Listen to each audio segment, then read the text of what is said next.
flood of creative ideas. Even though my cat's soft purr sang me a lullaby, sleep was evasive. So I decided to go sit in my craft room. I might as well make something, and there it was, the tiny paint kit that I had impulsively purchased at a vendor fair. Since it was dark, and I didn't want to turn on bright lights, I lit a few candles and discovered a new spiritual practice for myself. I started painting little cats, flowers, and landscapes. The first thing I realized that I love about tiny art is that it's fast. It's instant gratification for my ADHD brain. I can start and finish in about 30 minutes. Most larger paintings take hours. I also liked the challenge to use only the little kit. It simplified the process and gave me parameters for my creativity. For once, I wasn't sketching out multiple concepts and swatching colors before even starting the painting. I just used what was in front of me.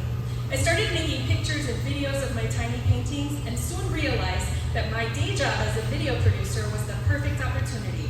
I already had my video equipment and several apps on my phones to begin creating content of my tiny art, and thus began Hello Tiny Painters. I started a YouTube and Instagram page. As I shared more of my Relax and Paint series online, my cousin encouraged me to keep posting as she loved showing my art videos to her elementary class. I'm slowly reaching an audience and finding joy in connecting with others in the comment section. One night, I thought it might be fun to try painting live on TikTok, especially since I get insomnia. I might as well share my cozy painting sessions with other night owls. People started following my page and interacting on the lives, and pretty soon they were requesting different things to paint, and now every night I improvise a tiny work of art with audience suggestions. What began as time-lapse videos of art creation has transformed into original episodes of Hello Tiny Painters, the series. In these videos, I invite viewers to take a moment to pause, stop doom scrolling, and calm their mind while watching some cute mini art come to life as I tell stories. When it became clear that I should branch out and sell my work, I made a tiny art gallery. It's so fun when people ask if I just shrunk the prints down to make them tiny, and then I show them pictures and videos of my tiny paintings and the tiny brushes and how big my hand is compared to the art, and they are delighted. Several of my art items are available now in 2 local businesses, local boutiques. I make magnets with tiny frames, which have sold very well, and I make tiny galleries consisting of 3 painting triptychs. I love to watch the reaction of shoppers when they get excited seeing my tiny art for the first time. That is my goal. I want to add as much joy and delight into our world as possible. My tiny originals measure just 1.375 by 2 inches. You might call it bite-sized, but it's not edible. The magnets have been popular because you can mix and match favorites and make your own little gallery. Once word started getting around about my mini frame paintings, the commission started pouring in. The largest one so far has been creating 150 wedding favors for a destination wedding later this summer. I took the client ideas, colors, and location, and created the painting on the left, and I'm currently finishing that order. Now, what else is on the horizon? I'm developing a line of tiny greeting cards that will be known as fairy mail, which are half the size of my tiny paintings. As these have been very popular on my TikTok page, I'm designing tiny envelopes and working to figure out the collections and packaging in order to launch later this summer. I've booked several specific requests for tiny paintings, and one of my personal favorites was this movie scene from Joe versus the Volcano, thanks to my friend Eric, who suggested his favorite movie, which is very good, by the way, and we painted this scene from it for him.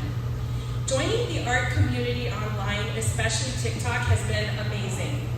A few months ago, I was sent a test kit from another small brand, Leaves Last Loves, on TikTok, to collaborate and offer my own discount code.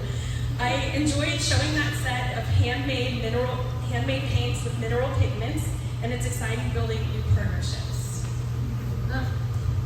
It's been a year since I began this nightly practice. Nightly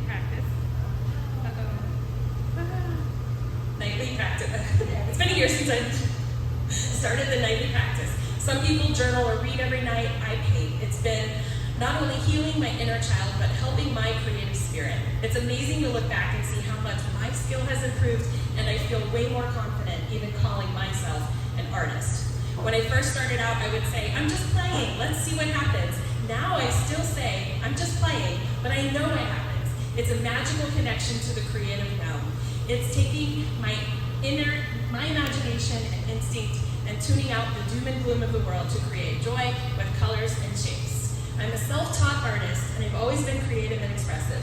But until I started making this tiny art, I couldn't ever feel consistent about something I wanted to make all the time. Now here we go, I just can't stop. You might see animals and landscapes and flowers, but I see a tiny owl that I painted on my roof one night. I see a tiny giraffe painting from one of the followers who was going through a rough time. I see a UFO cat because a follower requested a space cat, and she sent me the sweetest message later, thanking me for choosing her idea. I see the nights when I wasn't feeling well, but I painted anyways. I see the nights where I tried something new. I see the nights where I just started adding color to paper and it magically turned into fairies. And I see the best compliment of all. I fell asleep while you painted. It was so relaxing. Yes, we beat insomnia. I did not expect that tiny paint palette to literally change my life, but here we are. Thank you.